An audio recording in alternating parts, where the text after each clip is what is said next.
Hello friends, स्वागत है आप सबका आपके अपने यूट्यूब चैनल पर। आज हम लोग जीके जीएस की इस क्लास में पॉलिटी का प्रैक्टिस सेट 5 सॉल्व करने वाले हैं और देखने वाले हैं इंपॉर्टेंट क्वेश्चंस को, साथ ही साथ बेहद इंपॉर्टेंट एक्सप्लेनेशन को भी देखने वाले हैं। आइए देखते हैं पहला प्रश्न।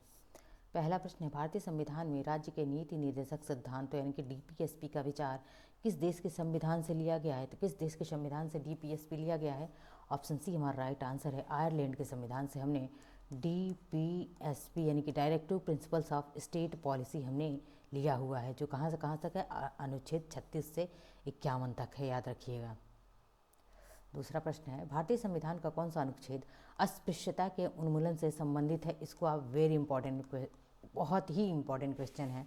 आज की क्लास का ये बेहद इंपॉर्टेंट क्वेश्चन है कि भारतीय संविधान का कौन सा अनुच्छेद अस्पृश्यता के उन्मूलन से संबंधित है? अनुच्छेद 15, अनुच्छेद 17, अनुच्छेद 19 या अनुच्छेद 21? तो ऑप्शन हमारा क्या होगा? बी राइट होगा, यानी कि ख जो है राइट आंसर होगा। अनुच्छेद 17 किससे संबंधित है? तो अनुच्छेद 17 संबंधित है अस्पृश्यता के उन्मूलन से। ठीक है, आगे देखते हैं। तीसरा प्रश्न है, 1976 का 42वां संविधान संशोधन अधिनियम भारत के लघु संविधान के रूप में जाना जाता है। निम्नलिखित में से इसने संविधान में क्या जोड़ा, यानी कि क्या जोड़ा गया था 42वां संविधान संशोधन 1976 के तहत? तो क्या जोड़ा गया था? आइए देखते हैं ऑप्शंस। मौलिक अधिकार, मौलिक कर्तव्य, राज्य सरकारों के कामकाज के लिए प्रावधान या राष्ट्रपति पर महाभियोग चलाने की प्रक्रिया। तो क्या जोड़ा गया था? यानी कि ऑप्शन हमारा ख राइट है, बी आंसर राइट है। मौलिक कर्तव्य जोड़े गए थे। ठीक है, अनुच्छेद 51 क जोड़ा गया था इसी के तहत। आइए कुछ इंपॉर्टेंट फैक्ट देखते हैं। कह रहे कि प्रस्ताव, देखिए इसके साथ ही साथ 42वां संविधान संशोधन 1976 में 3 शब्द प्रस्तावना में जोड़े गए थे। क्या क्या? समाजवादी, धर्मनिरपेक्ष और अखंडता। और इसके साथ ही मौलिक कर्तव्य भी जोड़ा गया था। भारतीय नागरिकों के लिए 11 कर्तव्य जोड़े गए, जो अनुच्छेद 51A में दिया गया है। ठीक है, आगे देखते हैं। चौथा प्रश्न है, भारत में संसद के 2 सत्रों के बीच अधिकतम कितना अंतराल अनुमत है? यानी कि कितना अंतराल होना चाहिए 2 सत्रों के बीच? 3 महीने, 4 महीने, 5 महीने या 6 महीने? तो अधिकतम 2 सत्रों के बीच 6 महीने का अंतराल होना चाहिए, यानी कि ऑप्शन हमारा डी राइट आंसर है।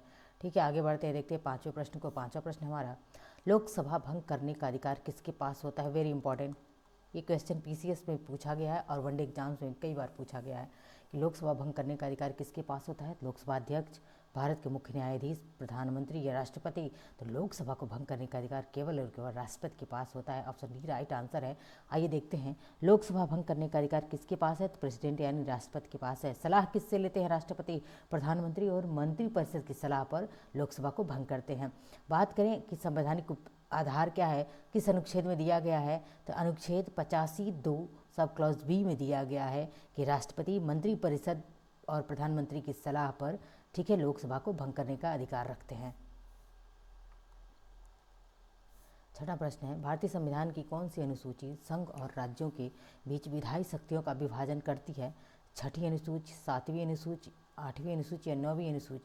तो ऐसी कौन सी अनुसूची है जो केंद्र राज्य के बीच शक्तियों का विभाजन रखती है? तो ऑप्शन हमारा क्या होगा? 7वीं, ख आंसर सही है। ठीक है, आगे बढ़ते देखते हैं। देखिए क्या है कि 3 सूचियां हैं भारत में। अभी कितनी सूचियां हैं? 3 सूचियां हैं। और कौन कौन सी? संघ सूची, राज्य सूची, समवर्ती सूची। संघ सूची यूनियन लिस्ट में क्या है? तो जिन विषयों पर केवल और केवल केंद्र कानून बना सकता है, जैसे रक्षा और विदेश मामले, ये किस में आती है? यूनियन लिस्ट में आती है, पूछा गया प्रश्न है।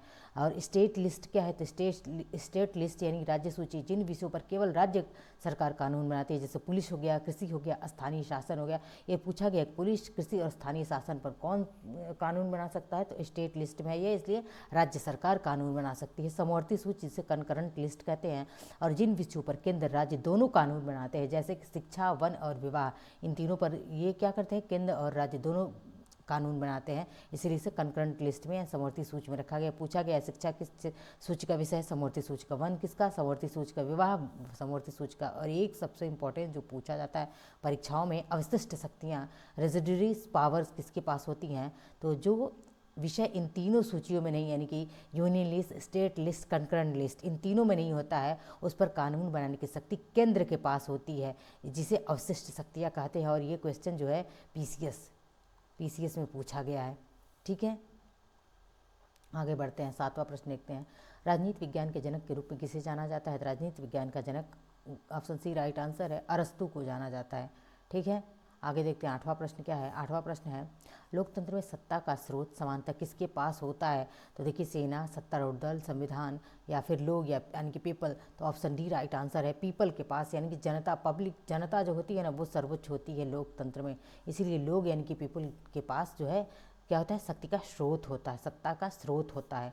9वां प्रश्न है, चुनाव से पहले किसी राजनीतिक दल की नीतियों और वादों को बताने वाले दस्तावेज को क्या कहा जाता है? श्वेत पत्र, विधेयक, रिपोर्ट या घोषणा पत्र। ऑप्शन डी राइट आंसर है, इसे घोषणा पत्र कहते हैं। ठीक है, आगे देखते हैं 11वां प्रश्न क्या है। 11वां प्रश्न है, संविधान की आत्मा किसे कहा गया है? मौलिक अधिकार को, प्रस्तावना को, डीपीएसपी को या मौलिक कर्तव्य को? संविधान की आत्मा किसे कहा गया है? प्रस्तावना। ऑप्शन बी हमारा क्या है, राइट आंसर है। नेक्स्ट आगे देखते हैं 12वां प्रश्न आज का। 12वां प्रश्न है, भारतीय संविधान का सबसे लंबा अनुच्छेद कौन सा है? तो देखिए, अनुच्छेद 1, अनुच्छेद 21, अनुच्छेद 32 या अनुच्छेद 36। तो भारतीय संविधान का सबसे लंबा अनुच्छेद अनुच्छेद 36, जो कि अनुच्छेद 36 से 51 तक है। देखिए, सब यानी कि भारतीय संविधान का सबसे लंबा अनुच्छेद 36 है, जिसको कहाँ से कहाँ तक है? तो अनुच्छेद 36 से 51 तक डीपीएसपी है ये। ठीक है, 36 से 51 पूरा क्या है, डीपीएसपी है। और आज का अंतिम प्रश्न है 13वां, संविधान की कुंजी, की ऑफ कॉन्स्टिट्यूशन, यानी कि की टू द कॉन्स्टिट्यूशन किसे कहा गया है? संविधान की कुंजी किसे कहा गया है? मौलिक अधिकार, प्रस्तावना, डीपीएसपी या मौलिक कर्तव्य? तो संविधान की कुंजी भी किसे कहा गया है? प्रस्तावना को ही संविधान की कुंजी, संविधान की आत्मा कहा गया है। तो ये थे हमारे इंपॉर्टेंट आज की क्लास। देखिए, हमारी क्लास से आपको 100% जो है यहाँ से क्वेश्चन आपके एग्जाम में देखने को मिलेंगे। क्लास के साथ बने रहिए, लाइक शेयर सब्सक्राइब करते रहिए। मिलते हैं नेक्स्ट लेक्चर में। धन्यवाद।